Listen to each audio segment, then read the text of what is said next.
It turns its head towards me. And once its eyes met mine, this whole conversation happened in an instant. What do you mean?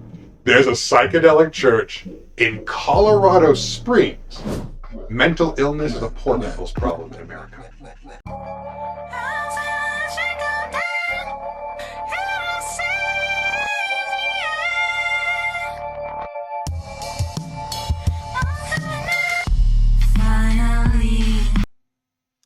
Hello, everyone, and welcome to the Life in Many Colors podcast. The Honey House Entertainment crew is here in Colorado Springs at the first ever Colorado Church of Psychedelics. With the rise in psychedelic use in newer generations, it has led to a modern wave of the psychedelic church movement here in the United States. I'm Zella Rose, and today we are talking with, swear I'm not going to butcher it, Teopixque Dez. Right? Perfect. He is the founder, the leader, and spiritual director of this church that is making moves in the community. Hey, Dez, we're so happy we can talk with you today. Incredibly honored for you to be here. Seriously. We want to know kind of the deeper layers of your mind and your mission. So let's just start, okay? Please. All right. So how did you get your name? Like, what's your background? Yeah, so I am half Mexican, half Jewish. You know, I had a big mushroom trip about 2 years ago. And in that trip, I kind of felt like I had reconnected with some of my Hispanic ancestors. Teopixque is Nahuatl, so the language of the Aztecs. And it translates to guard of God. I truly think that your soul is divine, my soul is divine, so the God that I am trying to protect is you. Well named. Well named. How did you grow up? You know, I'll be so real with you. I grew up uneventful. My family was amazing. I got very lucky as a queer person to be able to be raised by parents who are just phenomenal. They didn't force their religion on me. They didn't force any kind of ideologies. You know, maybe the only problem I have is I don't play an instrument. They didn't, want to force me to do any of that. So unfortunately, I'm kind of grew up with that talent. But that's the only complaint I have. Middle class, lower middle class in Texas. So Houston? Yeah, in Houston, Okay. Texas. It was hard, to say the least. It was hard, but not for my family's, doing, but the state of the world, the state of the education system in Texas. When I was younger, I was pretty big. So being a kind of overweight, fairly effeminate when I was younger, queer guy, it was hell. That was back before the idea that, bullying was an issue that we all needed to take, to heart. I remember being told by teachers and my principals, well, stop being pick onable. What? They put the onus on me. It was my fault for being picked on. It was my fault, but of course, the second I defend myself, the second I tell people, hey, leave me the fuck alone. Oh, I said the word fuck. Gotta go to the principal's office. And it really was designed to disempower victims. So, if not for the amazing support of my mother, my father, my brother, I definitely think I would have ended up a much more jaded person. Yeah. Yeah. Sounds like you had a good family and home environment. Yeah. For sure. What kind of got you into psychedelics? Yeah. It sounds so dramatic, but I woke up about 2.5, maybe 3 years ago, and I was ready to myself. I was ready to kind of opt out of this existence. And my partners are amazing. Everything about my life was decent, in all seriousness, but the lack of joy. To wake up feeling just it wasn't a crippling depression like I suck and I need to, there's all these terrible things. It was this anhedonia, like a lack of that actual joy to make life worth living. I do have a background in mental health. So whenever I'd be talking to a patient and they were telling me that they were 100% ready to, opt out, I would tell them that with all the effort and the time that we spent together, that they owed me one more chance, one more good chance. If I would tell that to patients back then I would sure as hell hold myself to that same standard. So I said, okay, if I'm really this confident, then I owe my partners, this world, this universe, one more chance. At the time, all the research and information about psychedelic mushrooms is popping back up. And I said, okay, well, I know some of the healing properties of this. And I mean, I straight up ordered my spores online. I illegally grew my mushrooms. And I stressed that because my options were myself or do something illegal to want to sustain myself. And I chose that. So I grew mushrooms in my closet. It took me about 2 months to actually get that harvest. And it gave me something to do every day, to focus, to watch. I remember sitting in my kitchen on the floor, holding the mushrooms, tears in my eyes, thinking to myself, if this doesn't make me feel better, then I feel more confident in oblivion. I'm here because of the mushrooms. I'm here because of the clarity that it gave me. I'm here because of the healing that it provided me. It allowed me to step outside of my pain, outside of whatever trauma that I had that was really weighing me down, and to realize that all lives on the what I am. But the who I am wants to live. How many years ago was this point where you were like, I want to take my life? About 2.5, 3 years. It was I don't want to sound dismissive about like what depression is, but it doesn't always come across as loud. Where you wake up and everything sucks, but to wake up and have everything be gray, that is terrifying. That eventually led me to being able to grow mushrooms for me and my partners who needed it. But it wasn't until January of last year that I had a trip that started all of this. January of last year? Oh, I'm so sorry. Not last year. Now I keep forgetting we're in 2026 now. Yeah. So it's No, it's okay. January of 2024. Okay. Yeah, we're coming up on the anniversary of 2 years. Wow. So that was like the biggest instrumental trip for you to start this psychedelic church? Oh my God, yes. Yes, I would regulate my depression and my anxiety with a small dose of mushrooms once a month. And I would, it'd be normal, predictable. I'd wake up, do my mushrooms, enjoy the day kind of in bed watching TV, and felt better the next day. I don't know if I just mismeasured. Oh, no. Because I was sitting right at that little bar, took my drink, started feeling it in my eyes a little bit. I stood up, I took 2 steps, no joke. 1, 2, I blinked, and then all of a sudden, I found myself in a different place. I found myself in a forest. I found myself, feeling the sun on my scalp. I could still smell the green in my nostril. Like it was real. And from me to about 10 feet, maybe 15 feet, was this 2D figure, like a silhouette popped up. It was like a little ball. There was no fear. There was no anxiety, no like, what the hell is this? No, it was very much like, oh, how odd. It got up and I realized, oh, it's a person. That they were hunched down. And in them hunching down, they were like looking at the grass, and I realized, oh, the grass had mushrooms in it. So this figure stands up, it turns its head towards me, and once its eyes met mine, this whole conversation happened in an instant. And it very much was like, oh, of course, I'm in Mexico. You're one of my ancestors. You use these mushrooms to heal people. I'm supposed to do the same thing. Just as I would say the sky is blue and grass is green, it was just that certain. My next vivid memory is waking up in bed upstairs. Still don't know how I crawled myself up the stairs. And then I proceeded to have the longest panic attack that you could possibly imagine because I had this moment and straight up prior to that I had no spirituality. I wasn't raised religious. I didn't develop any kind of attachment to the mystical. What I had was a background in psychology that gave me this lens to look at the world. But to suddenly have this transformative experience that existed outside of my body, it freaked me out.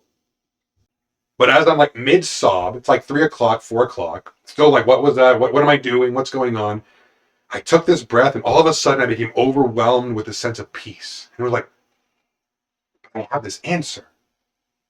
Why am I getting caught up on the question? The answer is to go and hopefully heal people with this medicine. Who cares where it came from? And in that moment, I knew exactly what I needed to do, and that was connect people with tomorrow again, to give them that same freedom, that same levity that I found. And February 1st, the Colorado Psychedelic Church was born. February 1st, 2024. 2024. So like about a month after. Not even. Not even. Not even. Like, I think it was maybe 2 weeks. If you hop on the Colorado Secretary of State website and look up, Community of Pack Life or the Colorado Psychedelic Church, you can see the day that I actually put in that we're a church. And to think that we're here now, coming up on that 2-year anniversary. That's crazy. That's so crazy. So you took that. It was basically like an ego death for you. Yeah. And the only way that I can think to explain it is that I must have mismeasured. That there was no way that was 2 grams of mushrooms. But, who am I to question the will of the universe in this case? Like, we've done a lot of good here. Mm-hmm. I've been able to be a part of a lot of people's healing. So I don't question that part anymore. I'm thankful that it happened, and I know it had to. Yeah. Wow. Thank you for sharing all that. Yeah. That is a crazy trip experience. This orb was kind of talking to you and had a mind of its own. It sounds really... I mean, I really do believe.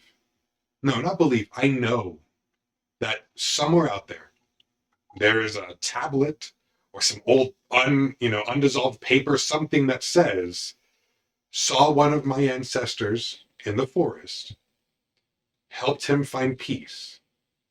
And the only thing that separates me and that person in my blood, it's just time. Mm-hmm. And if our body's the only thing that really experiences that time, even if, 2 years ago I'd be like, I don't know. I truly know in my heart that I connected with someone across the ether. And I hope that, their life was a good life and they are enjoying their rest now, but I am eternally grateful for them. Mm. Do you think it was you just experiencing another dimension? It could have been, but I'll be real with you. I was not raised culturally Mexican. Okay. Right? I wasn't raised culturally Jewish. So why would my brain pick this dusty detail to give me that kind of clarity? But regardless if it was all in my mind or if my soul was transported across time, the thing is that the experience lives in my brain. And that has physicality. That's real. The actual neurons in my brain that connect together to form this experience is real. And that's why I realized that if I have that answer, the question is irrelevant. It's, like I said, I'm truly grateful for it. I want to know, in your psychology background, what did you do and for how long did you do it? Yeah, so I have my bachelor's in psychology, and I was working on my master's, and I got very lucky. I'm gonna be just totally transparent on that. I managed to land a position in a mental health facility in Houston, and was able to do some good work there. After my time there, I was able to kind of work with some smaller little mental health facilities around. And I did life coaching for a while as a way to kind of make sure that my tools got to be used. But I don't have a doctorate. I don't have the money to ever have a doctorate. But I have these skills and I knew they needed to be put to use. So for about 10 years is what I did mental health work. I was able to work for the city of Houston. Like I said, a couple actual medical facilities, but to be here now today, it was that eclectic journey, all those different experiences. But it really showed me firsthand the flaws of the American healthcare system. What were some of those flaws that you saw? What's the biggest issue you see with the mental health field? Access. Just raw access. If you are walking around and you slip on some ice and, heaven forbid that you break your leg, you can call 911. An ambulance will take you to the hospital and they're going to take care of you. That is expected. That's normal, right? But if somebody's having a mental health crisis, do they have the faculties to reach out for help? And does the facility that received them have the ability to help them? How many people do we know in our life casually that talk about being depressed or being anxious? And it's not like saying, oh, I'm hungry, well, go eat. Do you have the money? Do you have the actual financial ability to see a therapist? People talk about it so simply. But I stood there in a facility that was 4 digits a day. A day. I sure as hell couldn't afford that. So you either have state-run or Medicare accessible facilities that are overburdened, or you have the luxury of American healthcare. And that means that you can afford it.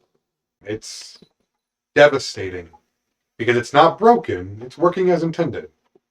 In America, healthcare is a luxury, and that is bullshit. Absolute and utter bullshit. It is bullshit. It is bullshit. No one I know can afford $1,000 plus a day at any mental health institution. That's Well, and like even look, if you could find a therapist who wants to work with you, insane. you can find you can find good access. Hypothetically, can you take the time off work? You know, are you interested in knowing the like social stigma? Is your family going to look at you different? Are your friends going to look at you different? It's not just the system itself, but the culture around it. No one will ever look at you and think less of you because you broke your leg and you needed to get a cast. But in a dark moment, you harm yourself and you have a scar, and someone looks at that scar, they don't look at that scar with the same energy that they look at your broken leg scar. They look at that like, ooh. But where does that start? It starts because mental illness is a poor people's problem in America. And we demonize all aspects of being poor. It really took there's one defining moment that just kind of sealed the deal on me being, no, I think I'm done with this shit. I was lucky to work with adolescents. And that is a demographic that most mental health workers simply don't want to deal with because you're dealing with teenagers. People who think they know better, and it's okay. Now, I'm open about, being a queer individual. I'm open about, who I am. So I talk about that to the clients and the patients. One specific client referred to me as Dr. for the first like 3 months. Straight up. Once every 2 weeks. Now, I have points had to be like, hey, I'm not a doctor. And I realized that it wasn't me forcing him to do it. Oh, that's not my name. That's not my name. No, man. It was respect and understanding that I wasn't there to be pushed away. I was there to help him. So we connect. I'm able to help this, young man actually like find some peace and be able to talk about his problems.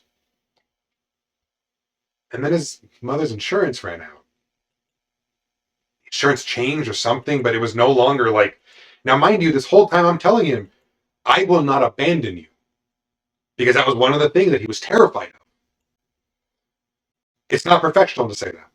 I don't give a fuck what's professional. I care about what's right. And when a child tells you, I'm scared of being left alone, I'm not going to abandon you. When I had to look him in the eyes, I could feel. And tell him that it was simply beyond my control. And that I could no longer be a part of him trying to rebuild himself. The last thing that he said to me was, you're just like everybody else. I hope you fucking die. And I never saw him again. But that was the day that I realized that it's not that I'm not cut out to do this. It's that this fucking system isn't cut out to have somebody with my passion. And people like me. Because burnout is so real. And it was that moment where like, I can't do this anymore. Because I let him down. Even completely out of my control, I let him down. And I pray to whatever will listen that the universe has provided me with this life, and I hope the universe has provided him with one that he deserves, one of peace. But it's not like you looking for your high school friends on Facebook. You don't do that professionally. I can't, that's not an option. Yeah. So I just have to hope. Hope for the best. Yes. Yeah. Truly. That tears me apart because I've had my own kind of mental health issues where, my insurance ran out and I had to be Yes. taken out of Yes. the system that was trying to help me, and we couldn't afford it without that certain insurance and stuff. So they're only like, oh, you only get, this amount of treatment and then you're done, no matter if you're No matter what. no matter if you're healed or not. Imagine So cutting off your cast 2 weeks into having it. Nope, your insurance only covers 2 weeks of a cast. Sorry. just because it's visible. Yep. Yeah. So, That's rough. That's rough. but to not let it, to let it motivate us, not discourage us, to let it move us forward, not weigh us down. That's what we have to do. Yeah. Right. And now you're helping so many other people with this mission. So who knows, the butterfly effect might ripple to him someday. So you never know. If he ever were to hear my voice randomly on something like this or TV or whatever, I can only hope that he reaches out to let me know that he's okay. I hope he does. I hope he does. I have faith. I have faith in that for sure. Truly. Mm-hmm. You said you did not grow up religious or spiritual. Mm-hmm. Are you religious or spiritual now? Yeah. I found my faith in this. What does it mean to have faith, right? It's making sense of the world around us, but I think it's been seeing what is possible. It is watching people walk in through those doors, and I can tell when somebody is on that edge, when they're ready to say, you know what, I think I'm done. I think I'm ready to say goodbye to it all. I can see that still. Mm-hmm. And to watch somebody walk in with that in their eyes, and then to be able to connect them again with their tomorrow, and now to see them at lounge night every Friday, to see them come to sermon every Tuesday, smiling. I mean, that's what it's all about. That's faith right there. That is the understanding that we are incomplete without being able to find our kin. Because this church is built on the idea that we need two things to really feel whole, and one of them is community. The other one is that healing that these entheogens provide. Where do you think our souls go when we pass on? Ooh, I like that question. So I think that there's like an ethereal sea that if you were to get into a boat, get in the ocean, then take a big glass and scoop up some water, right? Our soul is that water in that glass. That glass is our body. Now let's say you throw that glass back into the ocean and you scoop out another scoop. That glass is still the ocean, right? That is still a soul. Did you scoop up some of the same amount of water? Did you scoop up some of that same first glass? Maybe. But each one is unique, but built from the same parts. Now, I think that in the same way, when we meet people and we just resonate, we feel it.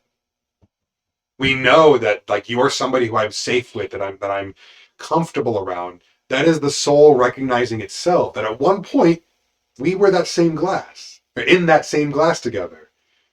And when, my vessel fails, and I return to that sea, I mean, I have nothing really to fear, right? Like, we're all going to be there, and I do kind of have the idea that it's YOLO. We're only here for one ride, but who I am, like what makes me up, is infinite.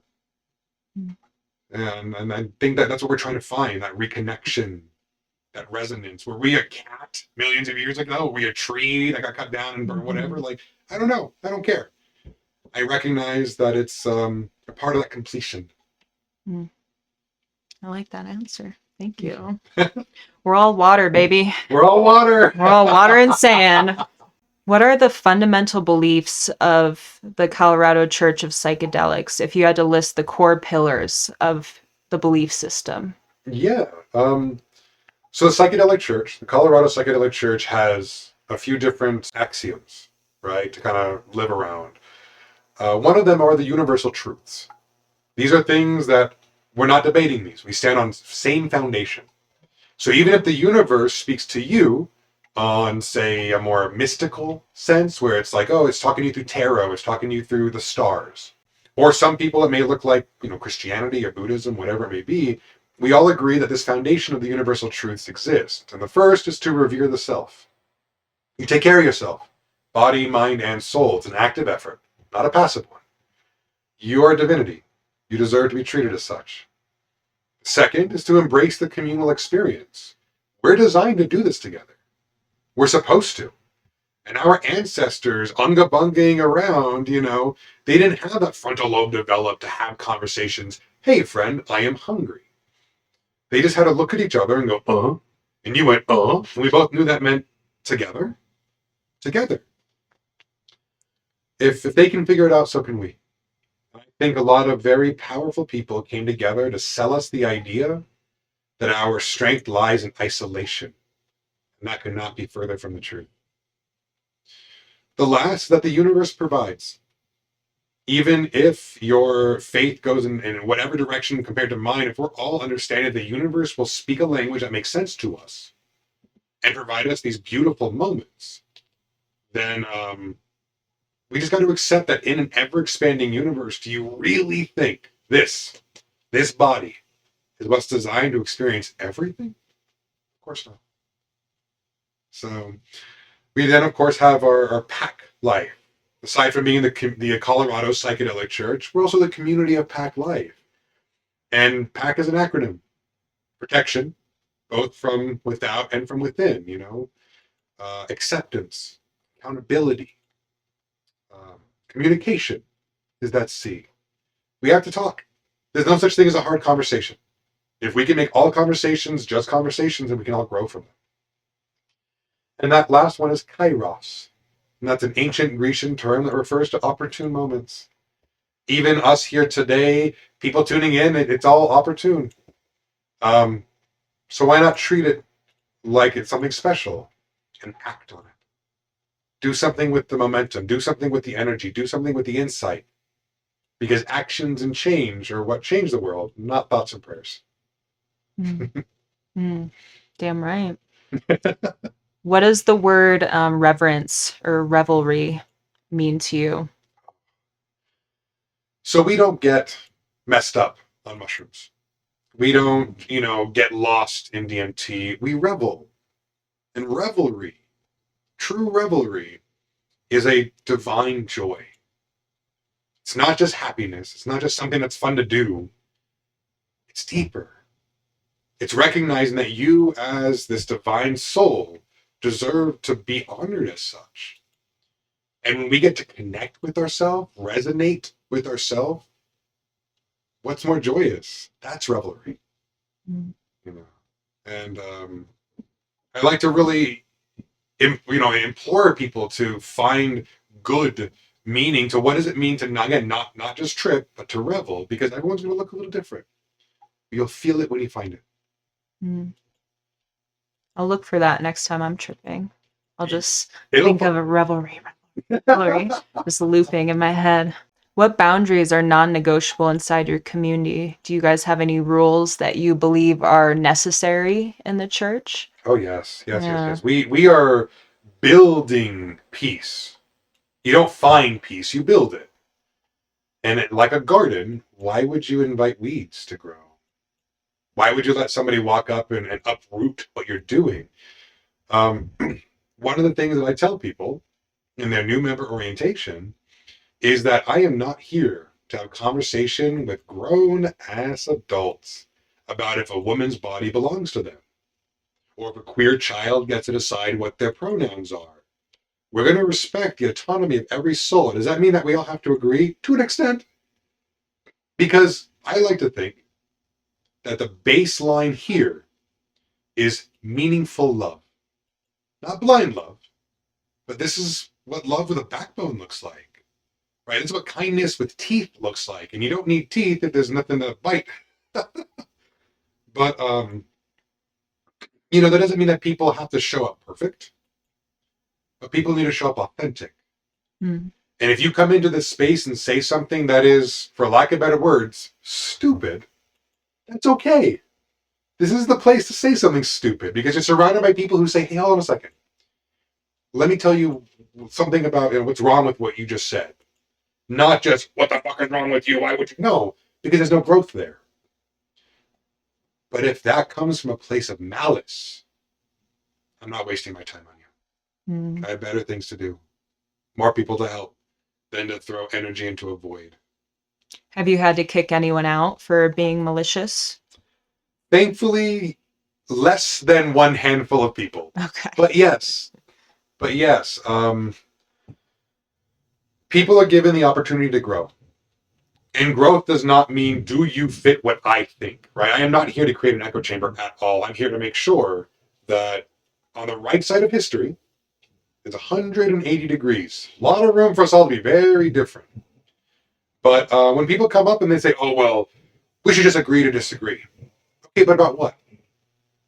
Because if someone verbatim has told me, well, the Lord says that women are here to serve man.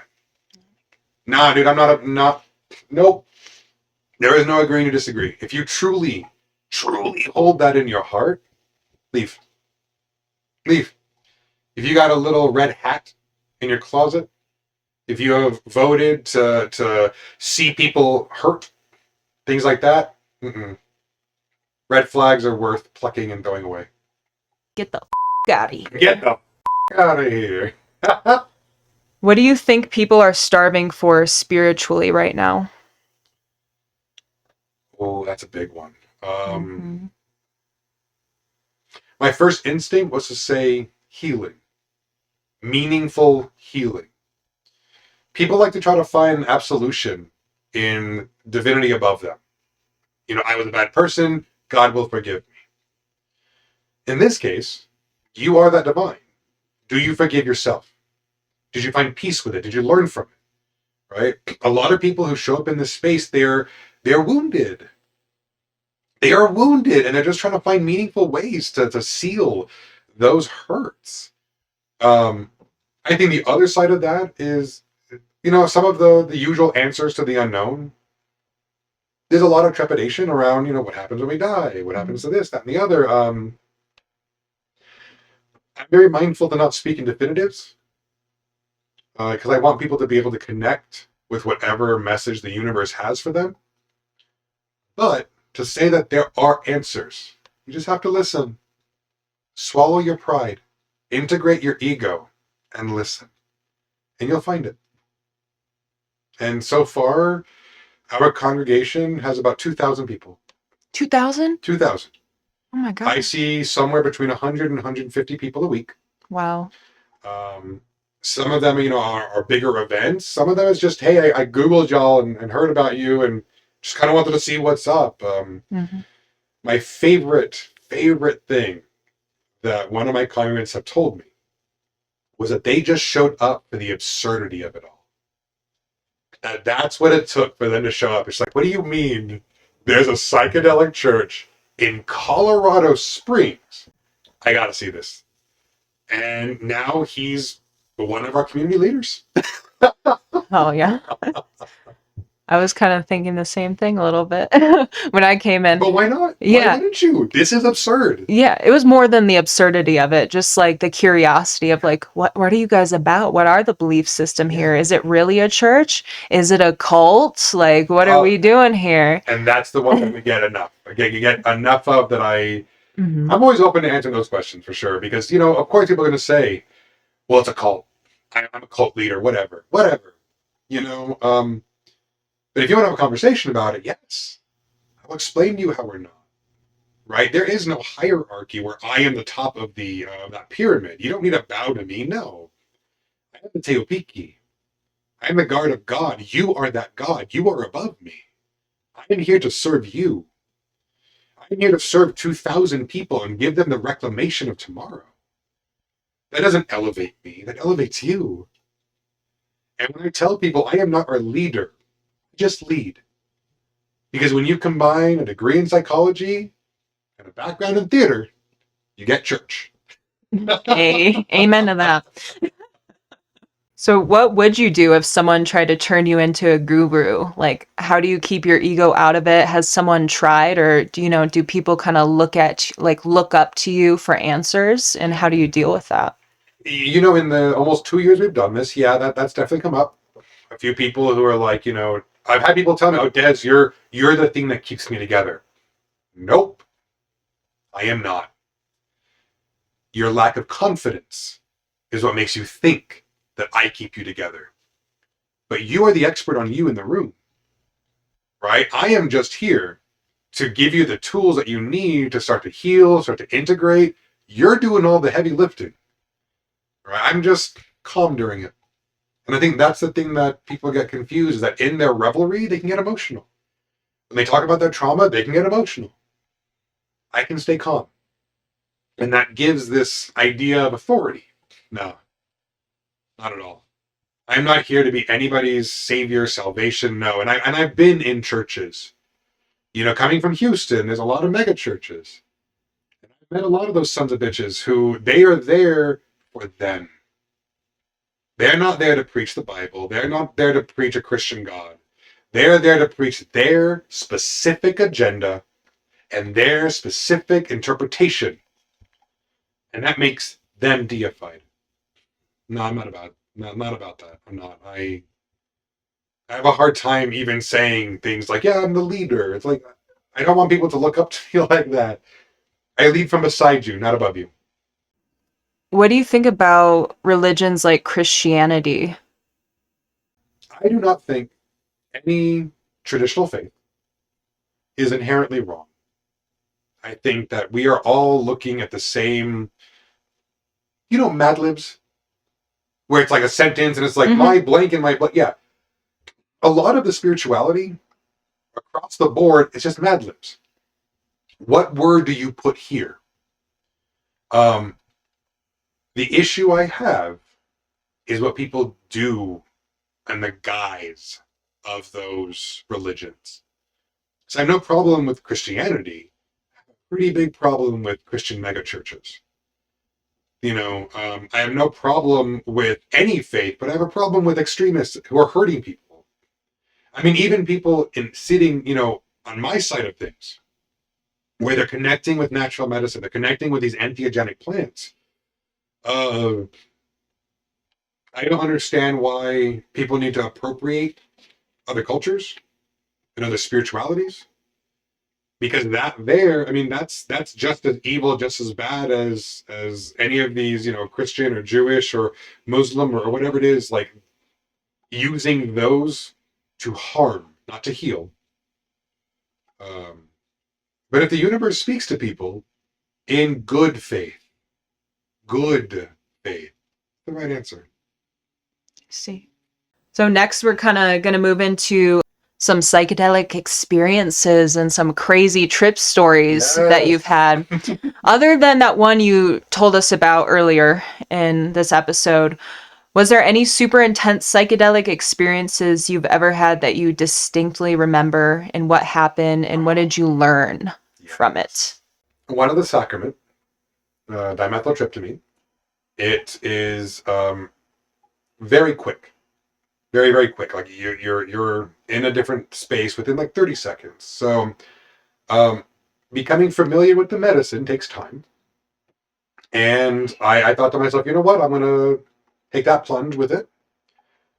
And I took my hit, laid back, and straight up I started to panic because it was just so fast. I'm used to mushrooms. Mushrooms can take a few hours, right? Or an hour or something. Like, this was so quick that I kind of freaked out a little bit, but anxiety and fear can't exist in that space. That's the ego kind of getting in the way, right? Anxiety and fear live in the body, not in the soul. So I can feel this happening. I'm literally watching as the walls around me kind of fractal, and then there's spaces in between the fractal, and they just kind of get bigger and bigger until there was just nothing. And then I have this these black lines start to kind of fill my vision. And it creates this kind of plaid, this weird plaid design. And then everything turned green for a second, like it was just a green pair of plaid pajamas or something. I felt it like move and breathe. Like when I took a breath, it moved in. When I exhaled, it moved out. And I realized, okay, I gotta blow. So I, and then all of a sudden, these lines go out, and I'm standing in this hallway. And no matter what angle I look at the hallway, the plaid lines are still there, but there's depth. It's incredible. There's a few doors on the side, And I distinctly remember, number one, there is somebody waiting for me at the end of this hallway. Like, it was just, oh yeah, yeah, in the same way, oh yeah, my partner's upstairs in the kitchen, or whatever. Yeah, there's somebody waiting for me at the end of this hallway. Cool, I'll get there when I get there. There was no sense of urgency. And I just have to walk through, like I'm able to move through this hallway, but the lines never move. I kind of hear this tap, tap, tap, tap behind me, and there's this little staticky white kind of figure that comes just right here in my peripheral, like just on the side. And I can kind of see it, but I know in my mind, like I don't need to look at it. It stood there, did something, and then just kind of went off. Just I watch it, and it ran off, and as it stepped, each step kind of dissolved it more and more, like static, right? No fear, no nothing. Now I woke up from that, like I watched it go down, and it was like, oh, that was so fast. It was just a couple of minutes. I was there for like 15 minutes. And now, whenever I take these bigger experiences with the medicine, I always seem to end up there. And I know there are doors I need to open, I need to look at some things, but more importantly, I'm starting to get an understanding of who I think is waiting for me at the end of the hallway. And that came from the last little trip I had with the medicine. When this all started, there was three of us. There was myself, there was Hef, and there was Harry. Harry, 6-year Air Force veteran, a few steps ahead of me in terms of his spiritual journey. You know, whereas I found my clarity and was still navigating it, he had found it maybe like 6 to 8 months prior. So he was literally just a little bit ahead of me in this process, you know. But he spoke from such confidence. You know, being a veteran, he knew firsthand the risks that are, you know, that the veterans struggle with. There's a statistic, 22 a day that we lose. He wanted to fight that. He wanted to make a meaningful impact in that. Unfortunately, he lost his battle with depression and is no longer here with us of April of 2024. And Harry was my brother. He was very important to me, to say the least. We actually keep a picture of him in the space so that he's always with us. Is that him? That's him. Harry. That's Harry, man. I know that in these altered states, time doesn't impact us in the way that it does when we're conscious and we're sober, right? There's something in my heart. I always get so emotional talking about him. Take your time. I know he's waiting for me to share some knowledge, to say thank you. Do you want a Kleenex? Oh, you know what? I'm good. It's something where, you know, I don't want him to ever think that his presence, his memory weighs me down. You know, oh, so kind. Thank you. But I know in my heart that he's there waiting for me. And I truly believe that the him that is waiting for me at the end of that hallway is one of the experiences he had here. That in his revelry, somewhere in his transportation, right, he found himself in that green hallway. And whenever the time is right, I'll know that I need to go down and see what he wants. But it's just not time yet. I want to make him proud. Yeah. I want to see this big and glorious. I want to see this heal countless people. I want to be a part of the normalization of these medicines. The same way you can ask your waiter, hey, you know, do you have a cigarette? I forgot my cigarettes in my car. Yeah, here you go. That's normal. So why, hey, do you do shrooms? Hey, do you do psychedelics? Do you do anything? Like, that should be a normal conversation. Mm-hmm.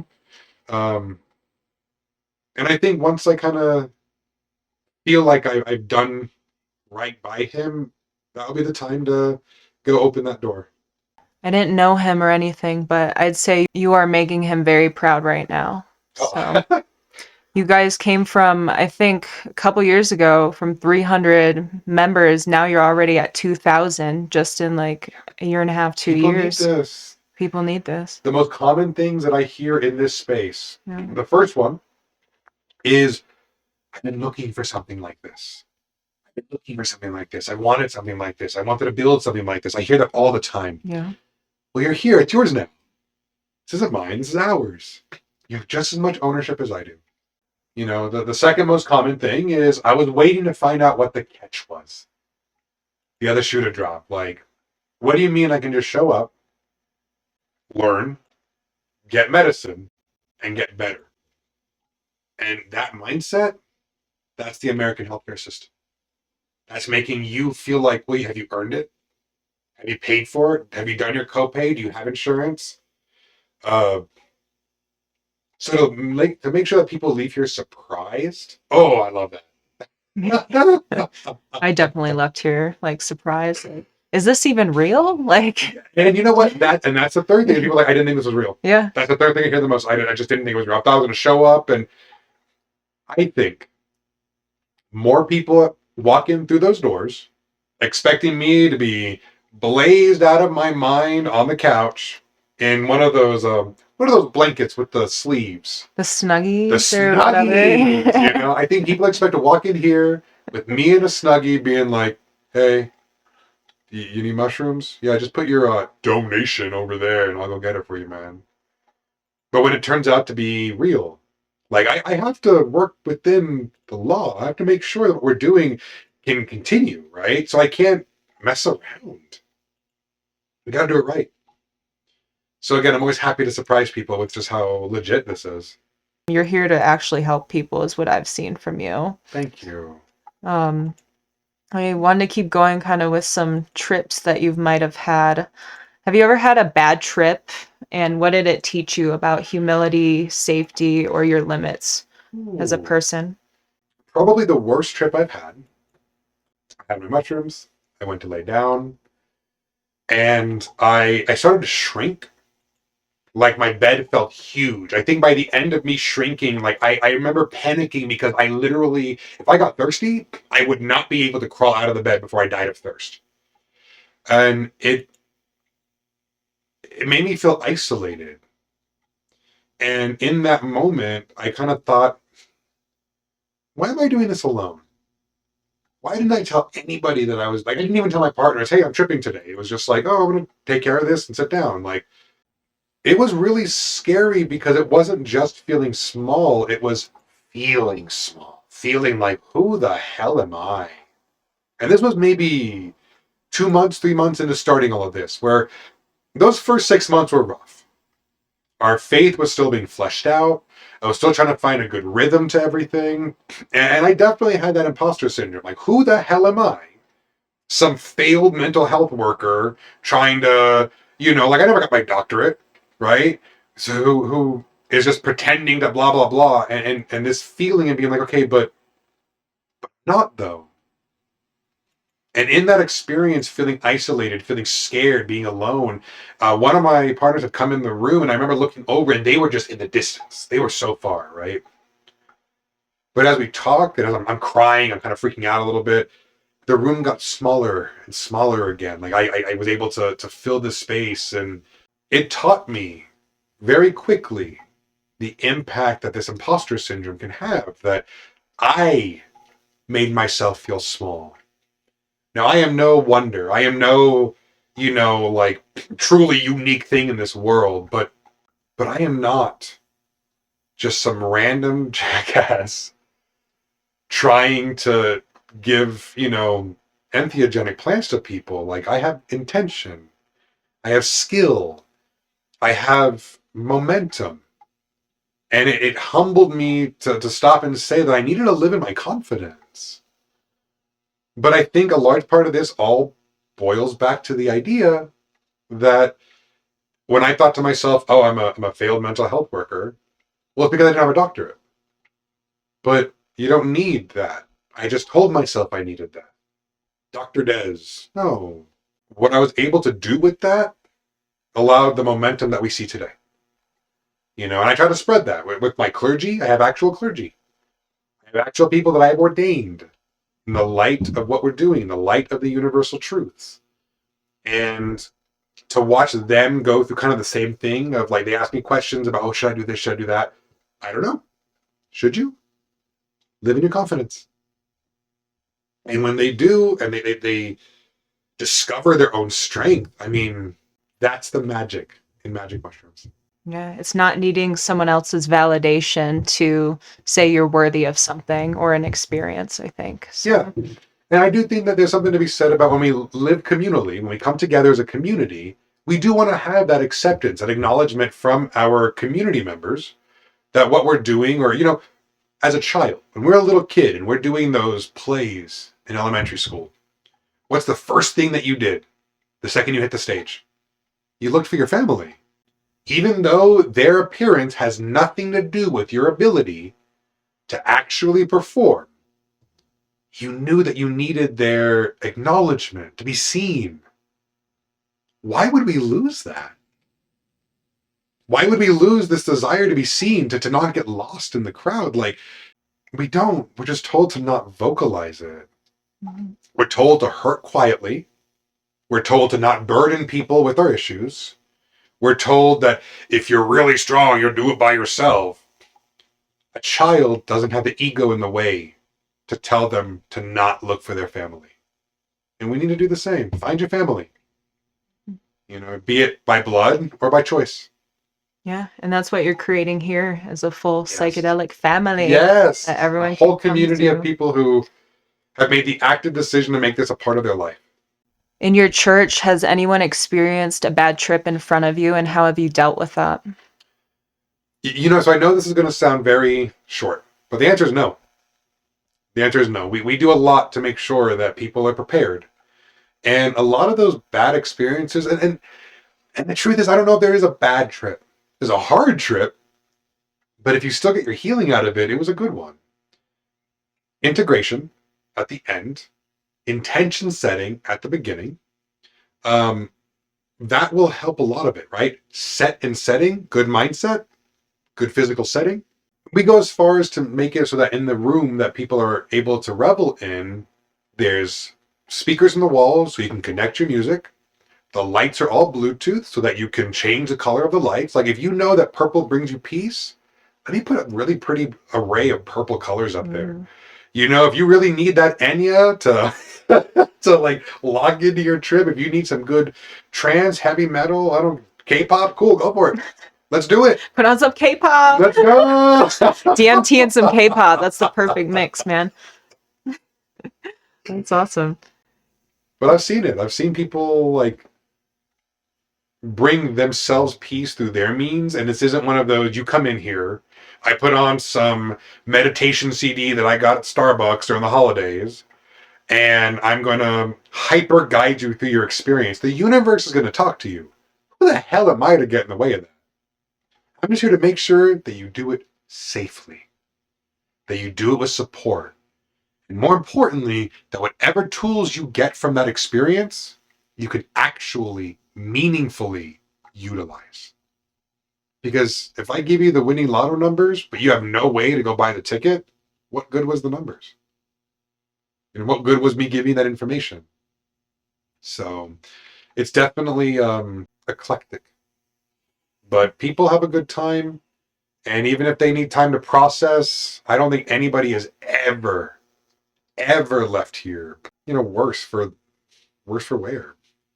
Probably the hardest experience that somebody has had was mismeasuring the amount of DMT they wanted to take and gave themselves a bigger blast off when they just wanted something light and, nice and chill. So the story is that as I'm, working on a few other church things, one of my clergy comes in and finds them on the floor, grasping the carpet, being like, just mouth open. It's like, you okay? I need water. Okay, but are you okay? Yeah.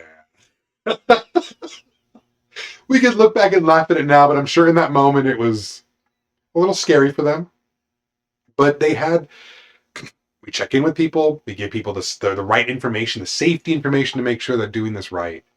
And at that point, it was more like they moved the decimal in the wrong way. So Ever since then, though, we learned from these mistakes. They were somebody who was able to facilitate for people. Now only clergy does. Because any scale that we have, I don't care if you've seen the scale a million times. Hey, y'all, we got a new scale. We're all going to sit down and make sure we know how to use it right. What is your favorite sacrament to enjoy or indulge in, if you had to choose one? If I'm looking for healing, definitely the mushrooms. Definitely. If I'm looking to enjoy my revelry, because, remember, like, to be alive is to want to sustain that. Every living creature wants to sustain it. But to be human is to want to enjoy it. To find meaning and purpose and joy. We're not meant to be machines, So that would definitely be DMT. DMT is where I find my joy. It's where I find my happy place. Have you ever had any run-ins with the police, city officials, or government agencies? Anyone that's tried to check you out? And what happened with that? The short answer is yes, of course. I am a minority giving away a federally illegal substance from my home. I know for a fact that we've had people walk in here with the intent to try to catch us, right? Who go into the Discord, they ask questions that are clearly inappropriate, thinking that maybe they can catch us, slipping up. We've invited El Paso County Sheriff, the local sheriff's department, here. I've invited them. They've come out. Did they do DMT with you? For the sake of all the people who have shown up here, I can't give that part. But what I can say is, El Paso County Sheriff's does not have the reputation of other police departments locally. I feel comfortable inviting them in. If they get a question, if they get something like a phone call or something, I mean, realistically, we're going to show up on this radar eventually. So I want to show up on my terms. Come in here. Let me show you. If you get a random phone call saying there's a bunch of meth or a bunch of drugs in the fridge or something, no, there's not. Because there's no giant fridge hiding. And they know that. They've done a tour of the space. They know what this place looks like. Right? That's how I'm preemptive. Because there's a lot of good being done, which means it's going to piss off some people who would rather people be miserable than find healing. I've reached out to Denver, the actual state government, got kind of a boilerplate thank you for reaching out. You need to follow guidelines. Cool, not what I asked. I'd like to be on your radar on my terms. Let's talk. I've reached out to the local DEA agents because, again, my terms. And I know this is going to be surprising, but every time I reach out to pretty much anything that's official, any of these alphabet agencies, minus El Paso County Sheriff's, it's just kind of bullshit because they're not interested in having a conversation. They're not interested in being a part of the right part of this movement. They're interested in making money through fines and jail time. And if it was about the healing, they'd be in these doors saying, okay, Dez, let's talk. Instead of giving me, well, you need to submit this. Or I reached out to DORA, the Department of Regulatory Agencies, and pretty much just got a, don't sell things. I don't. Did you not read anything that I said? Have you not done any research? I don't want to sound like, how dare you not research me, but my goal is to be unignorable because nothing will stop the healing that is being done here. And I'd rather have people who want to see people get better on our side. But if there are politicians out there, if there are agencies out there that would rather support the sale of coffins over the reclamation of tomorrow, then you're in the way. And I'm not here to play that game. We have reached out to the IRS to get our 501c3 recognition through them. We do have that recognition here in the state through 508c1a. It's a long way of saying that we're a church. Mm-hmm. But getting the federal recognition would also allot us some protections and the ability to be able to find grants. I have funded this myself and then through donations. But as we grow, the people who need this healing, the people who didn't have the money for, counselors or even medication, they don't have the money to throw into the pot every week. Never going to separate them from this healing. We're in that fight with the IRS. They gave us a denial, and then we have to appeal it. We knew that would happen. But the end goal is that we currently have a lawyer here in the state, and I'm not going to lie to you, that's where all of our money has gone, into this lawyer, to get our Religious Freedom Restoration Act, the ROFTA. That is what allows us to say that even if tomorrow Colorado decides, you know what, we'd rather people do whatever and just remove natural medicine, it's a part of our faith. You can't remove it. And then what I can do with that is take that to states where people need this healing. And I'm not going to let any regressive state, damn their citizens because of their ignorance. And if I have to make a little touring mushroom bus and go around bringing this healing to people, let's do a big psychedelic revival tent. How fun would that be? Because on one side, it sounds like a great time just for the fun of it. But the truth is that it's going to bring healing. It's going to bring the thing that people right now, I get emails every week. Hey, I'm in Tennessee. Hey, I'm in, Michigan. I'm in New York. I'm in whatever. How do I get access to this? You have to come to me. I won't run the risk of sending you something. But if I can stop and say that every other month we travel to another state and bring this healing because we have that recognition, I don't want to get in trouble. I want to do it right. But it's a fight. Yeah. It shouldn't be, but it's a fight. Yeah, it shouldn't be. You need some psychedelic missionaries. Yeah. On your side. Next, when you grow even more, I'm sure there'll be some people who will want to, travel and do this work with you as well. I mean, we have people come in from out of state every month. Wow. Every month we have people we're a part of, I can think of 3 or 4 congregants who we're every 2 or 3 months they are here. This is their medicine. This is the spiritual counseling they're looking for in replacement of that therapy, right? I am not pretending to offer medical advice. I'm not pretending to offer medical procedures, none of that. This is spiritual counseling, not therapy. But if those can heal the same wounds, and that first one is accessible to people, and that second one isn't, the idea that people are flying here every other month tells you just how much they need this. From where are they flying from mostly? What states have they? So I have a couple people from Arkansas, Louisiana, Georgia. But we've had people come from as far as somebody flew in from Hawaii. Oh. We've actually had some people from out of the country come out. We've I don't know if you're familiar with the Daily Star. It's like a tabloid journalism. Sensational journalism in the UK. Okay, I feel like I've heard of it. I'm not sure. It's. I'm grateful for them. They flew all the way out here to do interviews with us, to talk to us, to share this, and apparently their readers loved it. We had AFP, the second largest news source in the world, fly out here to talk to us about this. Wow. And to be told that you cannot look up and research the psychedelic movement in America without our name popping up. That's a huge compliment. And it's because I'm trying to make this open. I'm not trying to hide it. If this was about money, if this really was about money, I could make a lot more, in theory, behind closed doors, no cameras, no nothing, because there are people doing that right now in our state who are just dispensaries. And that's not legal.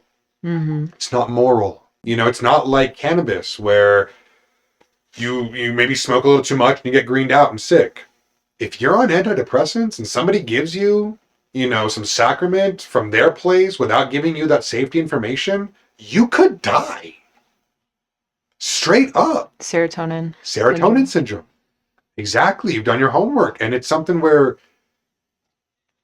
I've been at expos. I've been at conferences.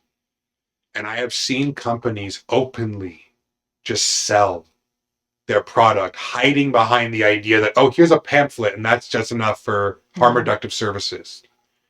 But do take the 2 minutes to say, hey, friend, are you on antidepressants, anti-anxiety, or antipsychotic medications? Because this is what might happen if you are. Without that, they will be what's in the headlines dooming our movement. Maybe this sounds a little hostile. I welcome every time I hear stories that some of these local businesses are being raided, that they're getting cease and desist letters. Good. They deserve it. If you're not doing good work, if you're not in the right side of this, then you're in the way of this. And at this point, I will mow you down because we're doing too much good. Too much good. Can you explain for people who don't know what it is, what serotonin syndrome is and how it can affect you and how it can kill you? Yeah, so I'm going to keep it really simple. So I don't want things to get lost in the jargon, okay? You have serotonin receptors in your brain. These receptors are what are primarily targeted by many of the antidepressants or anti-anxiety or antipsychotic medications that you take, right? Um, it doesn't just turn them off, it interacts with them.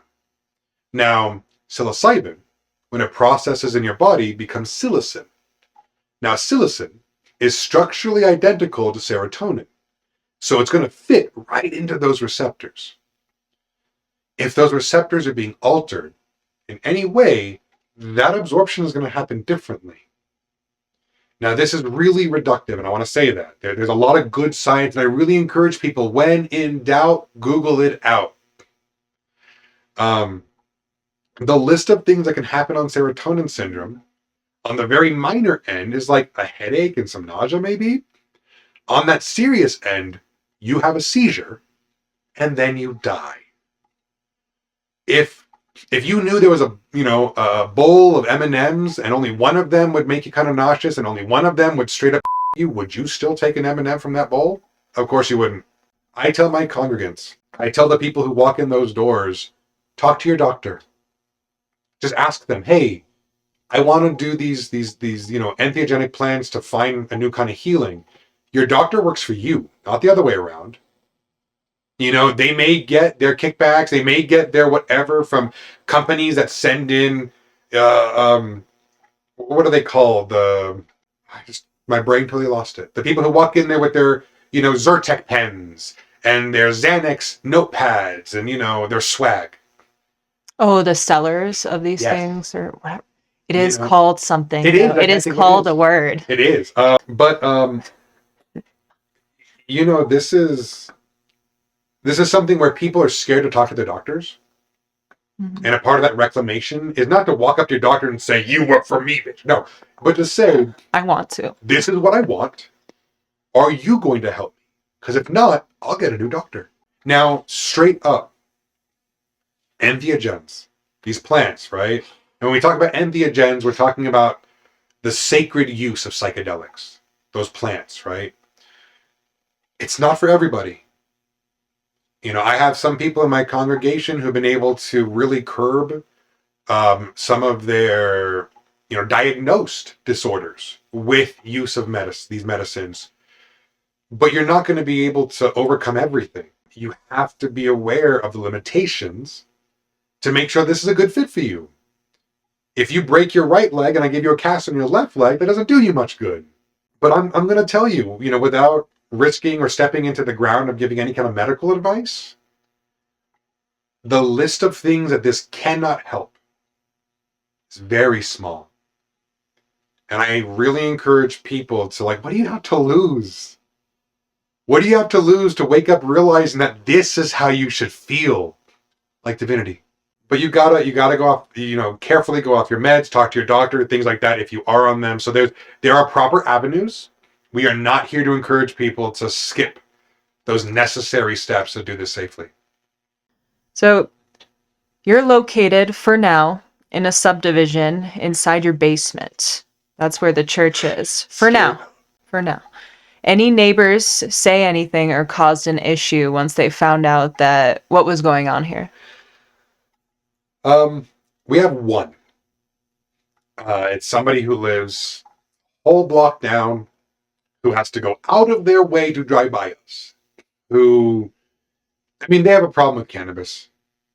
They are two individuals who are married who decided to live in Colorado and have a huge issue with any of the very progressive things that we're doing here. They call El Paso County. And El Paso County calls me. Hey, we heard this thing. What's up? This is what's up. Okay. And either they show up to confirm it or they don't because they know me. Everything that we're doing here is legal. Now, running this out of my house was never the original intent, but I also never expected this to grow the way it did. But it's necessary. And if I have to close down for 4 or 5 months while I look for a better place, people will hurt. It's worth the risk.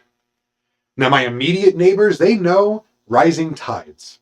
As this grows, they also get to benefit from it. If, like, this neighbor over here, I bought her cameras for her house. There was nothing sparked it. No, like, oh, there's a break-in. No. Nothing like that. We do everything very carefully. But I said, what would bring you peace? Well, like there are people walking the side of the house a lot. You know what? You're right. Can I get you cameras? And then I got a letter that was like, hey, there's a lot of people parking on the street. It's very disruptive. Now, with respect, people can park on the street. That is a non-issue. Like, where we're at, we're kind of on a main path through the neighborhood. So it's a very wide street. There could be cars parked on either side and 2 cars can still go safely. Mm-hmm. But I want people to feel good about this. So I typed up and printed out a bunch of letters to all of my neighbors. Hey, neighbor, we're experiencing a lot of growth. I am so sorry, truly, if people are parking in your driveway or parking in the way, or if anything has been inconvenient. Here's my number. Call me, text me if you need anything. On top of that, I offered every single one of my neighbors 2 cameras and a subscription for those cameras because I want people to feel good about it. Again, if this was about the money, I'd pocket it. I'm not. I created jobs instead of taking a paycheck. And that includes taking care of my neighbors, if we know that we can have these conversations, then there's never going to be a random like, oh, I've told you 4 times. No, you didn't. The only issue that we recently had is that there's a creek that runs behind the house. Our community takes care of that creek. We actually have a metal sign that shows this watershed is maintained by the community of Pack Life. We had one of our cleanups, and then that same kind of hateful neighbor who just has big problems with everything called the county to complain about us putting trash on the street. Of course we did. We put the trash there that we gathered from the creek for the city to come pick up. And it was on a weekend, which means they don't run on the weekend. So it was just a complaint made to make a complaint. Mm-hmm. But I got no hate to throw back at them. The big thing that I would love, like if I could sit down with them and say, you need to just be quiet for 2 seconds and hear me say this one thing. Come talk to me. Step foot in these doors and see what I'm doing. It's okay that after a campaign to demonize these medicines, to demonize the use of these medicines, right, in the 60s. So we're dealing with literally 60 years of a demonization of these medicines. I don't blame them for falling victim to it. Mm-hmm. They're ignorant. I want to help educate them. And if at the end of the day you would learn all about this and you're like, well, Dad, I still hate you. You know what? You can hate me from the comfort of your home then. It is what it is. I tried.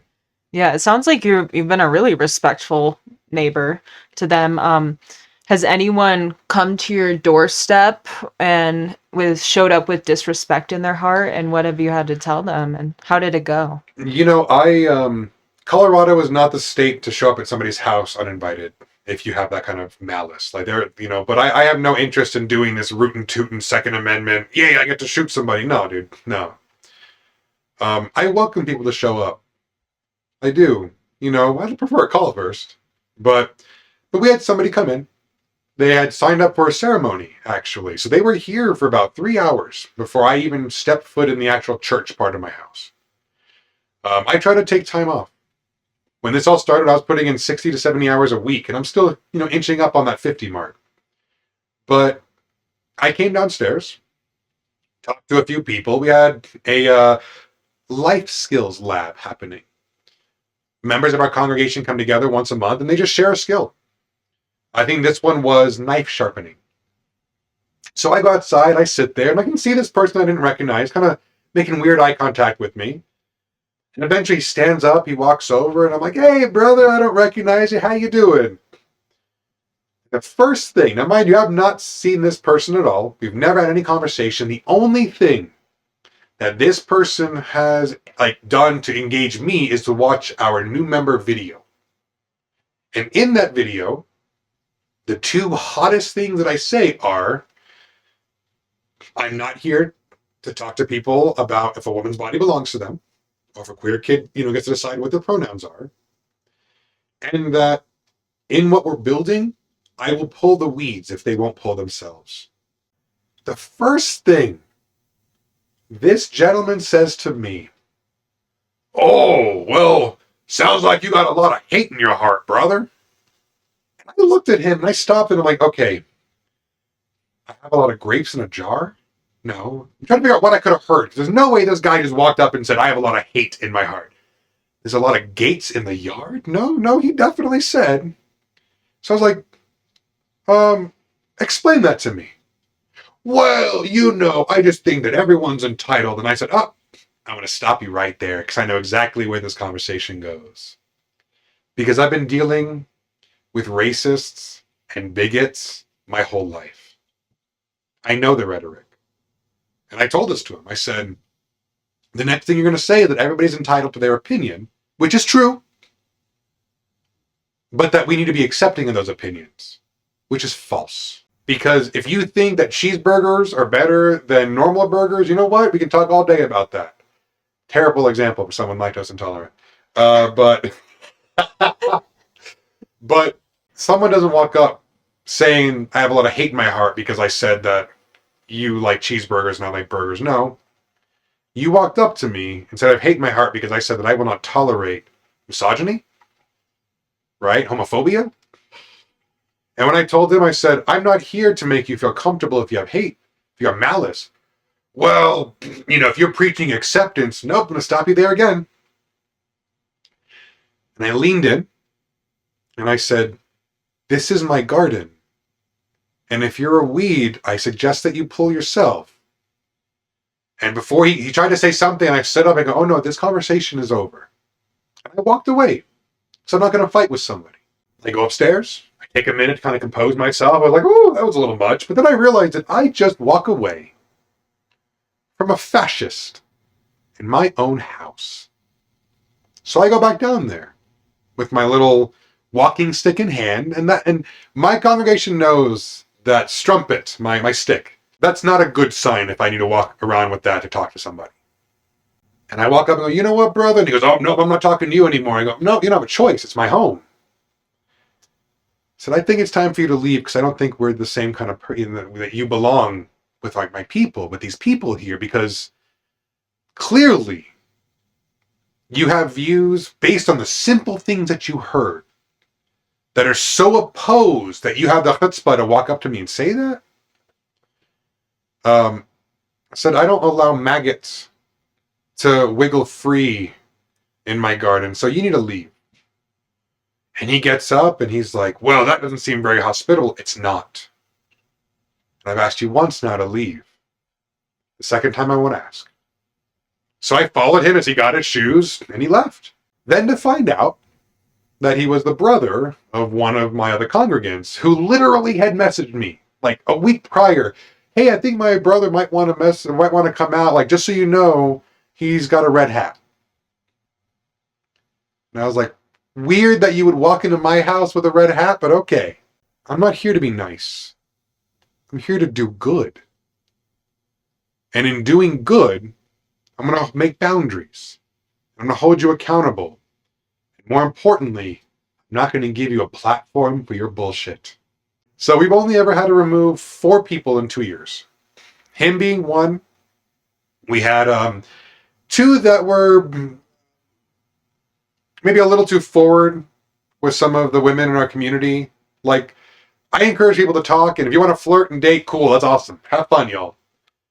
But if your advances are turned down and you keep trying, or if you I'll talk to you another day. A no does not mean no right now. A no means no. And the very last one, just straight up, we were talking about one of the incidents that happened in America last year. And I made a comment that, I have no tears to shed for dead monsters. And they took that very personally because turns out they had that red hat in their closet too. This is what that kindness with the backbone looks like, right? This is what teeth and claws looks like, because if this is a safe space, then I have to be ready to defend it. And I want people to show up here realizing that it's not rhetoric, right? Women are safe here. Queer folk are safe here. Trans people are safe here. And if anybody comes to threaten that peace, I'll ask you to leave once, and then I'll make you. I can see you with that stick just going crazy. Wow, crap. I'm glad it wasn't more people. You'd expect a little bit more. So with the amount of people who come through. I will tell you that I get the occasional email, random just kind of hate messages. Full transparency, I received death threats. What? Yeah. After one of the last protests I spoke at, I got a message that just said that they hope that I'm bulletproof. Mm. And I told them, I said, I'm not, but my ideas are. And that was it. I'm not going to bend. I'm not going to bow or cower. Hell no. They never messaged back. And you know what? Cowards can show up if they want. But again, this is not the state to be at a place where you're unwelcome. I will defend my community.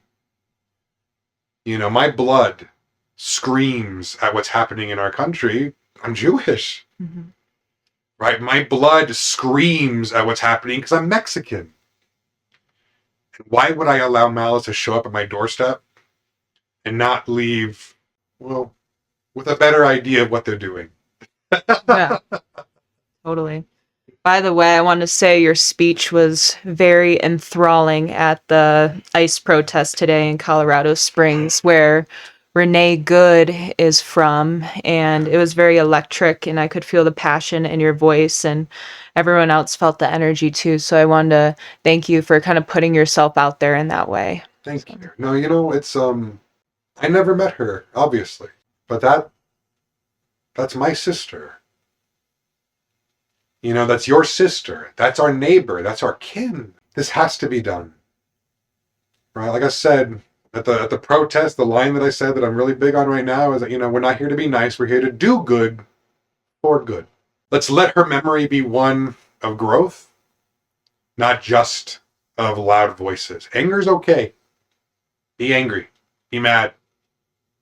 But do something with it. Put that fire into something that moves you forward. Put that in the engine. Don't let it just eat you up. Because if you just let it go, and nothing changes, what good was your anger? It just made you feel better. Mm-hmm. Didn't make the world better. So I'm definitely not about the kumbaya thing. Mm-hmm. I'm about justified action. And I hope today people who got to hear that do something. Just go out there and do something. Because the administration, would not be fighting this hard, not just to silence us, but to kill us. They weren't scared. So, fight that good fight. Yeah, it's all fear-based. Yes. That's where every threat, everything comes from, is all fear, rooted out of fear. I wanted to go over kind of Prop 122. So in 2022, Colorado's landscape changed fast with the creation of the natural medicine framework. From your perspective, what did those changes make possible and what's still misunderstood? Yeah, so Prop 122, when it passed and became Senate Bill 23290, allowed access to psychedelic mushrooms and dimethyltryptamine. Later, it is supposed to integrate iboga and mescaline, non-peyote mescaline, right? We don't want people out there harvesting peyote. No, hell no. Number one, it gave people access. It gave people, the actual means to safely, ideally, safely acquire this. I think it also gave some hope. It gave hope to people who maybe traditional therapy and medication hasn't worked. Instead of looking at either oblivion or looking at just spinning their wheels until the vessel fails, like it gave them the chance to maybe do something, right? Great progress. But it didn't give the right kind of structure. Where, for example, a part of 23.290, a part of what makes us stay in compliance legally, is what's called bona fide harm reductive services. So bona fide harm reductive services are exactly that. They got to be real services designed to protect you in case the medicine can hurt you, right? Is that a pamphlet? Is that a speech? Is that a lecture? Is that a video? Like, if I put a video on every time somebody wanted to get mushrooms, look me in the eyes and tell me that half of those people are going to bust out their phone and just start texting. It is time consuming to give a lecture to every single person who walks in those doors. But that shows the commitment. What we're doing here to provide bona fide. Now, one of the other issues, of course, is the issue with the actual like trading of any kind of value. So you come in here and I give you a $40 pamphlet of safety information and it comes with free mushrooms. If you can't access those mushrooms without the pamphlet, then the mushrooms weren't free, are they? So the idea that attaching um, anything with a price tag and then providing the mushrooms for free, like maybe 23.290 wants, is inherently flawed. Right? We saw this at the Wild West of when cannabis first got decriminalized here. It was like a $30 sticker with an eighth of weed stapled to it. Okay, but again, cannabis isn't going to give somebody a seizure. Well, let me rephrase that. I apologize. That does not have the risks that these entheogens do. In theory, how is an organization supposed to, grow and flourish if the route to receiving those proper donations, the proper, exchange of energy isn't made very clear? Now, these medicines are not just decriminalized here in America. There's other places, but the laws out there were a little more rigid, which on one side restricts access, on the other side creates more defined access. I know recently some place here in Colorado was served a cease and desist letter that did a donation model. And we kind of match a donation model where you come in, you donate to the community, and we're able to then, provide you a sacrament. But you don't have to donate. I will never separate people from this healing, from the ability to reclaim tomorrow because they can't afford it. That's just the American healthcare system. So here, if you got nothing, you got nothing. There's vacuuming, there's dishes, right? Because if you give somebody something for nothing, truly nothing, there is this idea that, without having to make some kind of exchange or some kind of trade, are you going to value it?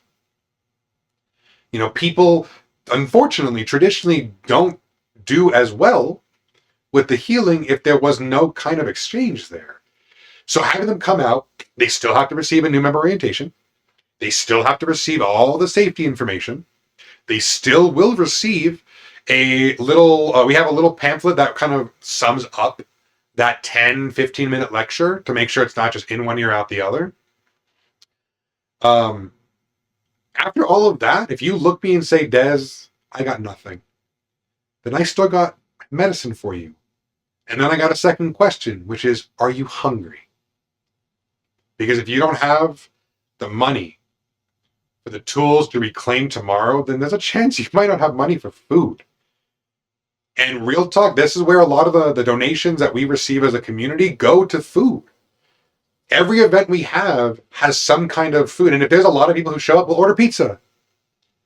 And I know There are community members who show up here not just for the events, because they don't have access to food. Because maybe they make just enough to not be able to get food assistance. But even with the current administration, they can hold that hostage. And instead of making somebody like swallow their pride and say, Dez, I'm hungry, can I have food?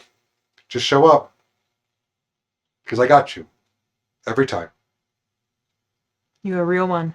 I'm trying. I'm trying. It's 5:55. That means you're a real one.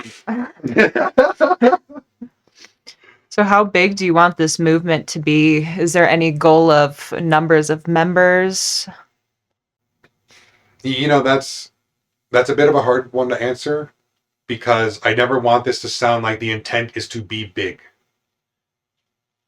The intent is to save people. And I can't save people across Colorado if we're not big. I can't save people in Texas and Louisiana. I can't save people in, I can't say Oregon because they got access to everything. To these other places if we don't get big enough to be able to do it. My dream big thing is I would love to see this have chapters where I am the Teopixque here, but that, New Mexico looks like they may be decriminalizing this next. Well, let's open up the New Mexico Psychedelic Church. Same values, same network, same book. Different people. Because I don't want, I need 40% of your donations every month. No, the hell with that, man. This isn't a franchise. It's a movement. Yeah. And if I can find people willing in these other states who want to step up and want to bear that burden of knowing that as we have this conversation right now, do I think that I'm going to get a, flashbang thrown in through my window? No. But could it happen? Maybe. Because I'm loud. Because I'm not hiding. Because I'm looking at the current regime, the current people who are causing this hurt, and I'm saying, I will defy you. That makes enemies. And if there are people out there who share this passion and they want to see this healing accessible, I'll teach them. I will go to New Mexico for 2 weeks and I will train a whole damn team. So, but it's got to start here. We're opening up a location in Denver, hopefully soon, but it all boils down to money. This can't exist in my basement. It's gotten too big, which means either I need to find a way to properly buy my house so that I can convert it into the church. We're zoned to be able to do that. Mm-hmm. And then me and my family will find a place to rent. Do you guys have a facility in Denver already, or a house you're going to work out of? So Denver we got to make sure we're working. I'm trying to mirror a lot of the cannabis industry and their regulations. So we want to make sure that even if it's not on us to do this, we're going to do right. So we're going to not be anywhere near a school. We're not going to be anywhere near a daycare. We're not going to be anywhere near a treatment center. But it's just money, right? That's the other big part of this. It's just money. There is a location that we were looking at. But when I sat down and kind of crunched the numbers, even though I know a place like this would flourish in Denver, that I can heal a lot of people in Denver, I don't have 20 grand to start that, right? Out here, a part of the church's rent is my rent. Out there, if I can find, I'm looking at a place right now, it's almost like $6,000 a month. And you know what, though? For a business, that's good. But I don't have that. I didn't, and maybe I'm a bit of a fool for this. And I'll admit that. I'm not a good businessman. I'm somebody who's trying to help, try to heal. So the second we started actually getting some traction and getting money in the bank, I created jobs. My clergy receive stipends, housing stipends. It's a way I can legally, properly give them some of this.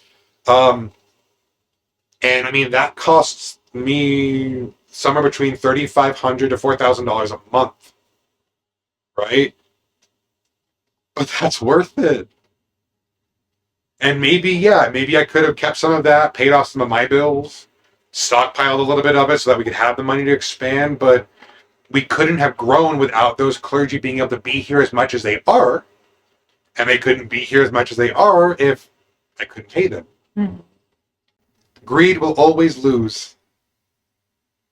And I'm happy to say that we've lived true to that. Yeah. Yeah, I think you guys are going to be okay, especially when this comes out, and the more videos we make about this, about what you're doing here, it's going to change the whole dynamic of this thing, and I think it's going to grow faster than any of us could even ever imagine. I never thought in 2 years we would be standing here where we're at. Yeah. Truly. 2000 Yeah. so far. Yes. That's it. Like, just start. We got this. So we're going to wrap up here shortly, but just some kind of final questions for you. In the past few years, what are the most transformational before and after stories you've witnessed? Or if you can at least give me one or two, that would be. You know, I know that I can comfortably share this. One of my clergy, thread keeper Sarah, she was a mouse when she walked in here. I don't think she said 2 words, 3 words in the first 2 times she was here. You could see the fear, the lack of confidence. You could see it. The way she stood, the way she spoke. The lion that she is today ate that mouse. She's I call my 2 head clergy, Sarah and Richard, they're my left and right hand. Today at the protest, I told them, hey, y'all, if I get arrested, if anything like that were to happen, y'all are in charge. You know all the passwords. You got access to the company, or not the company, the church credit card if you need it. Sarah has healed and saved hundreds at this point, hundreds of people. But the mouse who walked in here that first day, I think she was doing everything she could just to keep afloat herself. I love her. I'm proud of her. Her husband, her amazing children. I am so honored to be able to have them as a part of my life. But I am so proud of her growth. And as I mentioned earlier, we had someone walk in here and I could see that look in their eyes of this person, if I don't do something, if I don't intervene, I could see that look. That is the look of oblivion. And now he is here most Friday nights, most sermons, and he's smiling. I don't think anybody who would meet him today would ever imagine that he was somebody so close to the edge. And the last really profound story that I could think of is the person who walked in here. We had a conversation. They must have spent 3-4 hours here. They pulled out a handful of pills from their pocket and literally told me that this was the fuck it, why not? I'll try this. And if not, I know what I'm doing tonight. Kairos brought them here so that we could save them from oblivion. And I'm proud of 2,000 people, because everybody who's a part of this community has grown in one way or another, be it through the medicine, be it through somebody who makes a lot of our 3D printing stuff has crippling anxiety, some agoraphobia, and to watch him sit right there, overcoming it actively. Oh. It's powerful. That's what I want for everyone. Everyone. And the thing is that no matter what somebody is facing, nothing is heavy in the hands of a community that loves you, that cares, that can see that tomorrow is brighter with you in it, even if you can't. And I believe that all oblivion can be prevented. All of it. I just need people to find us. And in doing this today, y'all are saving people. And in sharing this, those who share this are saving people.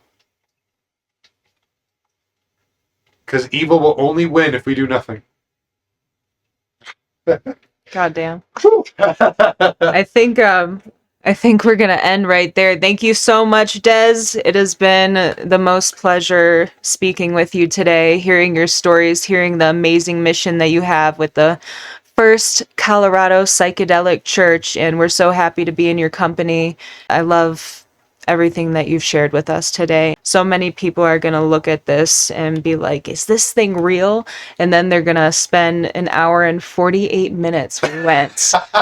And they're going to look it over and be like, okay, I actually see what he's doing here. Like, I can get, it's like I've only seen these like 5-minute little clips of you that say what you do and kind of the skepticism that people have for it. And here you just got so deep, you got so raw, and it's amazing. Thank you so much for being here with us today. Thank you, everybody. Appreciate you. Thank you, everyone.